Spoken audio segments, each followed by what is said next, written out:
কবি দেবব্রত সিংহের লেখা একটি আঞ্চলিক কবিতা তেজ। আমি জামবনির কৈরিপাড়ার শিব কৈরির বেটি সাঁচলি বটি। কাগজওয়ালা বললে অতটুকুন বললে হবে কেনে? তুমি এবারকার মাধ্যমিকে প্রথম হয়েছ, তোমাকে বলতে হবে আরো কিছু। ডিবিওয়ালা বললে তুমি খ্যাত মজুরের মিয়া, তুমি কি করে কামিন খাটে মাধ্যমিকে প্রথম হলে বলো দেখনি? সেটা তোমাকে বলতে হবে খুলে। পঞ্চায়েতে অনি বৌদি, প্রধান, উপপ্রধান, এমএলএ, এমপি সব একেবারে হামলিয়ে পড়লে আমাদের মাটির কুড়িয়া ঘরে। জামবনি স্কুলে হেডমাস্টার কোন বিহান বেলায় টিনের আগর খুলিয়ে হাঁকিয়ে ডাকিয়ে ঘুম ভাঙায়। খবরটা যখন প্রথম শোনালে তখন মাকে জড়ায় শুয়েছিলাম আমি। কুড়িয়া ঘরের গুটগুটি আন্ধারে হেডমাস্টার মশাইরে দেখে মায়ের পাড়া আমিও চোখ কচালে হা হয়ে ভালেছিলাম। এ কি স্বপন দেখছি নাকি? স্যার বললে স্বপন লয়, এটা সত্যি বটে। কথাটা শুনে কান্দে ভাসাইছিলাম আমরা মা বেটি। আজ বাপ বাঁচে থাকলে আমি মানুষটাকে দেখাইতে পারতাম বহুত কিছু। আমার বুকের ভিতর যে তেজালো সাঞ্ঝা বাতিটা জ্বালাই দিয়েছিল মানুষটা, সেই বাতিটা আজকে কেমন আমাদের কুড়া ঘরটাকে আলো করেছে সেটা দেখাইতে পারতাম। আপনারা বলছেন বটে, তোমাদের মতো মিয়ারা যদি উঠে আসে তবে ভারতবর্ষ উঠে আসে। কথাটা খুবই সত্যি, কিন্তু উঠে আসার রাস্তাটা যে এখনো তৈয়ার হয় নাই। খাড়া পাহাড়ে উঠা যে কি জিনিস, বহুত দম লাগে, বহুত তেজ লাগে। আমি জামবনির কৈরিপাড়ার শিবু কৈরির বেটি সাঁচলি।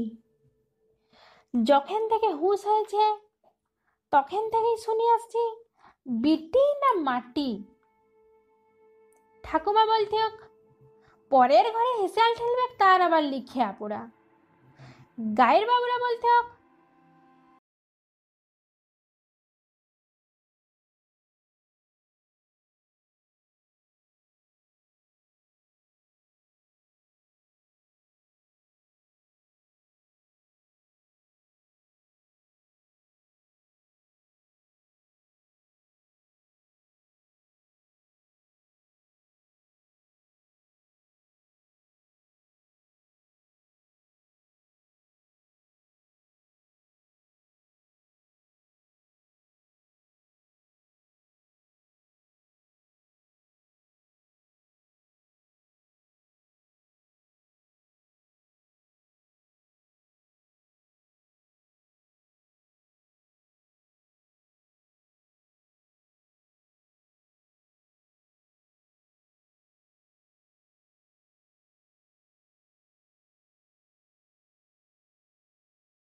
যা কইরাছিস বেশ কইরাছিস।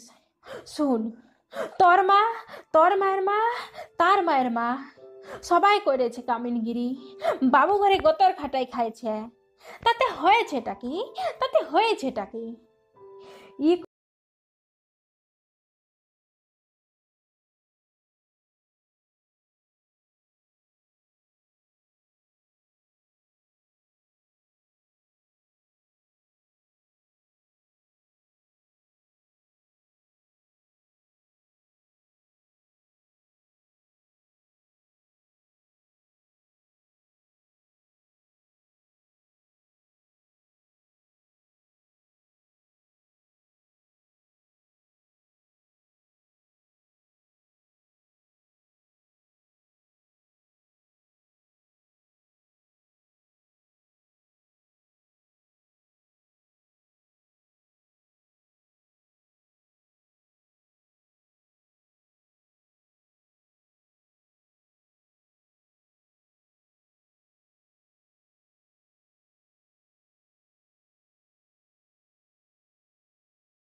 কি লাগবে খুলিয়ে বল। খালি বললাম আমার পাড়া শয়ে শয়ে আরো অনেক সাঁজলি আছে, আর শিবু কৈরির বিটি আছে গা গিরামে। তারা যতদিন অন্ধকারে পড়ে থাকবে, তারা যতদিন লেখাপড়ার লেগে কান্দে বলবে, ততদিন কোনো বাবুর দয়া আমার নাই লাগবে। শুনছেন আপনারা? ততদিন কোনো বাবুর দয়া আমার নাই লাগবে।